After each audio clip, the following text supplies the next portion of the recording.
The Rawls College of Business is seeking new leadership after a big announcement yesterday. We'll have the latest coming up. Artistry comes in many forms on the Tech campus, including dance. Find out how one department is giving students a chance to show off their skills and learn how to run the show next. And the Texas Tech soccer team is headed to the NCAA championship. Find out who's first in line for the Red Raiders. This is the MCTV Weekday Update.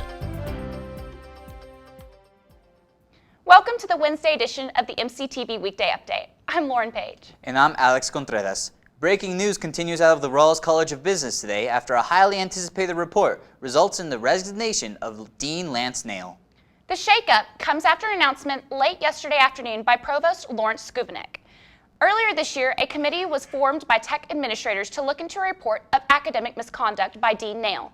Nail was accused of altering grades of graduating students after they complained about the low test results.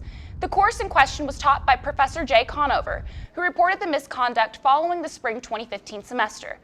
According to the committee's findings, Nail requested a makeup exam for the students to improve their grades to passing status, but the exam was created and administered by another professor who was unaware of the situation. Following Conover's complaints to tech administrators, Nail initiated a transfer from Conover from the College of Business to the Department of Mathematics. The final report by the committee was released yesterday, and Provost Page announced that Nail has submitted his resignation as dean effective December 31st. However, Nail will remain employed by the College of Business as a professor of finance and the chairman of the university's Innovation Hub at Research Park Board of Directors. You can find much more information as well as the latest updates on this developing story at ttuhub.net. On a much lighter note, the Tech Activities Board had a fun and free way for students to express their creative side today. TAB hosted the Make Your Own Leather Bracelet event in the West Sub-Basement from 11 a.m. to 3 p.m. TAB provided students with leather and other crafting materials to make a personalized bracelet or keychain. Many students came out to join in on the fun. Well, they start off, they have like a sheet to look at, certain designs that they would like to have. You know, they could pretty much walk up there and be like, okay, can you get a flower on this? And then you can do that. But they start out with a sheet, and then they kind of go over there with a little leather bracelet, and they'll like put their own little design on it. And then they'll like paint, they could paint it too. But then they go to the lady, and then she like imprints a certain design on there. And that's pretty much how it goes. Like, it's very simple, not very hard at all. TAB typically hosts one creative event per month. The next scheduled craft-based activity is the Make Your Own Gingerbread Person event in December. To find out more about that event, as well as everything else TAB has going on this month, visit tab.ttu.edu. On Monday, we told you about Tech's soccer historic season with the team capturing the Big 12 championship for the first time in school history. Later that day, the Red Raiders found out who their first opponent would be on their way to a national championship. In Lubbock, Texas Tech hosts a first-round match, making the program's fourth straight appearance, and North Texas will travel west as the opponent. The Mean Green just won its first Conference USA championship. The matchup will be a champion versus champion match as the Mean Green come into the game with their 11th conference title. Tech looks to be facing one of their toughest opponents right off the bat, but the Red Raiders are fired up coming off a 5-game winning streak to end the season. The first round game of the NCAA championship is scheduled for 7 p.m. this Friday at the John Walker Soccer Complex. Tickets are available by visiting texastech.com, and if you can't make it, you can catch the radio broadcast on KTXT 88.1 FM The Raider. We've had another roller coaster week of weather here on the Tech campus. We started out the week sunny and warm, and then yesterday morning it was cool, and we had some surprise fog. That's right, Alex. As you can see in this MCTV Tower Cam time-lapse video, we started out the morning with pretty low visibility. The fog stuck around a few hours, finally clearing out around 10 a.m. Early morning temperatures were in the low 40s and slowly worked their way up to 70 degrees by lunchtime. Afternoon, we saw temperatures continue to rise to almost 80 degrees, making for a pretty nice evening in November. Unfortunately, yesterday's conditions have been replaced by cooler temperatures and high winds today. Already this morning, we've seen a gust of 40 miles per hour, but the wind should calm down by tonight. Let's take a look at the MCTV forecast. Although it's still gusty out there, by sunset, wind speed should slow to 5 to 10 miles per hour. But the cooler weather brought in by the northern winds should stick around for a while. Tomorrow and Friday, we'll see lows in the 30s with a possibility of a freeze both nights. Highs won't be much better, with temperatures only getting up to the low 60s. Saturday will be similar, but lingering clouds and wind should bring in some rain into the area by Saturday night.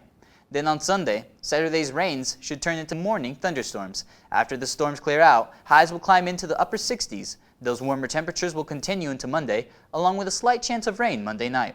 On Tuesday, expect a return of cooler temperatures, with the South Plains seeing its lowest daytime highs yet. A return of high winds will keep temperatures in the low to mid-50s, and nighttime temperatures will drop back into the 30s. Looking beyond Tuesday, cooler temperatures should stick around, but there will be plenty of sunshine during the day. It's Veterans Day, and the School of Music has a special performance planned to honor all those who have served. Let's take a look at the MCTV events calendar. Tomorrow night, the Matador Singers will be hosting their Veterans Day concert in the Himley Recital Hall. The concert will feature various patriotic pieces in honor of the veterans and their families. The performance starts at 7:30 p.m. and it is free and open to the public. Also tomorrow, you can catch a movie, have some laughs, and get something to eat, all for free. The Tech Activities Board will be screening the movie Trainwreck as part of their weekly Thursday movie night series. TAB will also have free drinks and popcorn for the attendees. The event takes place at the Escondido Theater starting at 10 p.m. and again, it's free with a student ID. And finally, you can head out to the Jones and cheer the Red Raiders on to victory in their last home game of the season. Tech has 2 more chances to become bowl eligible, and they'll take their first shot at a win against Kansas State Wildcats on Saturday. Kickoff at Jones AT&T Stadium is set for 2:30 p.m. with television coverage on Fox Sports 1. Texas Tech has many opportunities for artists and performers to take the stage and shine. But even though talent comes naturally, learning to put on a show of any kind takes knowledge and practice. Reporter Megan Reyna takes a look at how one annual dance recital is teaching students about much more than fancy footwork. Texas Tech School of Theater and Dance present their Fall Dance Festival starting this Wednesday through Saturday at 8 p.m. in the Creative Movement Studio. This one is a class where we learn about all the different roles to put on a show. So the stage manager, the sound, the lighting, all that stuff, the promotion, pretty much anything you can think of that goes into the actual production.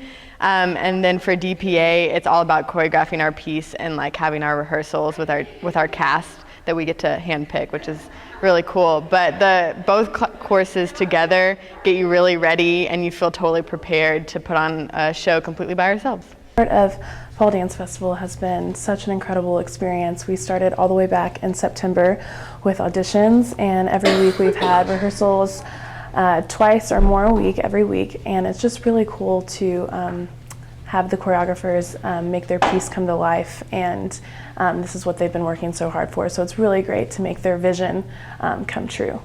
The show is produced and choreographed entirely by 9 senior dance majors.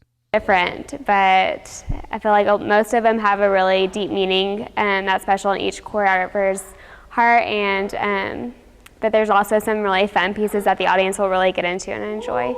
And this is something that really represents our voice in our field, and then for the performers, I know it's something that they put their hearts into as well. So I think it's really good to support that on campus. People don't really get to really see what the dance students do every day. You know, everyone just thinks, oh, you just danced. And that's not true at all. We put so much hard work into this, and we really, really work hard to make it look good. So it would be really awesome just to have support from our peers so they can really see how hard we work for this and how much time and effort has really made this show possible. For MCTV, I'm Megan Reyna. So Lauren, have you ever been to one of the dance performances? You know, I can't say that I have, seeing as though I'm someone with awkward giraffe coordination. I think I might go this time. How about you? I think I might too. Well, that's all for today's edition of the MCTV Weekday Update. Thanks so much for joining us, and be sure to check ttuhub.net every day for more news. We'll see you next week.